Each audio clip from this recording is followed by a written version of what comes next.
Demain, c'est la fête des mères. Et longtemps, j'ai trouvé ça un peu kitsch, la fête des mères. Première année de maternelle. Oh, une boîte à bijoux en papier mâché en forme de cœur. Merci, ma chérie, c'est joli. Deuxième année de maternelle. Oh, un cadre à photo en argile en forme de cœur. Merci, c'est très joli. Troisième année de maternelle. Oh, l'empreinte de ta main avec un cœur dessiné au milieu. Oui, tout ça multiplié par 2 enfants et 8 années de primaire. Je vous dis pas la quantité de boîtes à paillettes en forme de cœur empilées sur l'étagère qu'on n'ose pas jeter pour pas vexer. Le jour de la fête des mères, non seulement on doit appeler sa mère, mais on doit surveiller que son mec appelle la sienne. T'as appelé ta mère ? Appelle ta mère. Non, j'appellerai pas ta mère, c'est pas ma mère. Oui, passé un certain temps de vie conjugale, on se parle comme ça.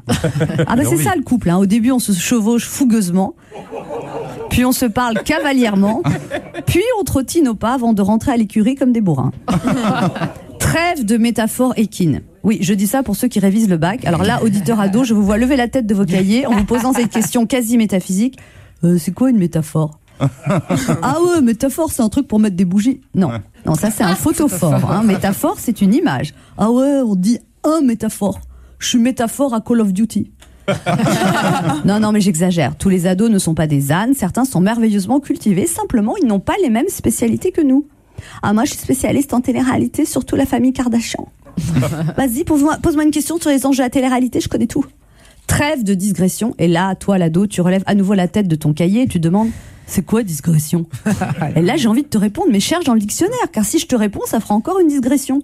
Digression, développement qui s'écarte du sujet principal, comme quand ton père explique à ta mère qu'il n'a pas eu le temps de lui acheter de cadeaux pour la fête des mères parce qu'il a eu trop de boulot cette semaine. Ça, c'est pas une digression, c'est un mensonge.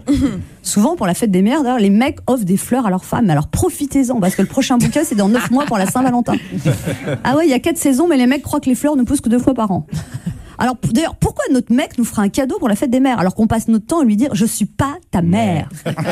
C'est vrai, parce qu'on épouse un homme et après quelques années, on vit avec un enfant. Je suis malade, j'ai faim, j'ai plus de chemise. Alors pour en revenir à la fête des mères, avec le recul que me donne mon âge avancé, je trouve qu'une journée par an pour rendre hommage aux mères, c'est insuffisant. Mais quel boulot ingrat d'être mère, quel sacerdoce, quel sacrifice.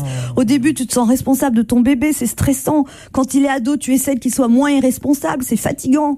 Quand il est adulte, tu espères qu'il se responsabilise avec l'argent et c'est stressant et fatigant. En fait, avec un enfant, on fait hôtel, restaurant, puis banque. Et puis ensuite, on dit... Tu crois qu'il viendra nous voir pour la fête des mères ? Oui, puis peut-être qu'il nous invitera au restaurant, puis on payera. Et oui, il n'y a qu'une fête des mères dans l'année, mais les mamans, c'est tous les jours leur fête. Alors bonne fête à toutes les mamans, les grandes, les minces, les grosses, les vieilles, les jeunes. Je vous envoie des fleurs à travers la radio. Qu'importe les cadeaux que vous aurez demain ou pas, les enfants, c'est pas toujours un cadeau, mais l'amour qu'il y a entre vous et vos enfants, c'est quand même le plus beau des cadeaux. Oh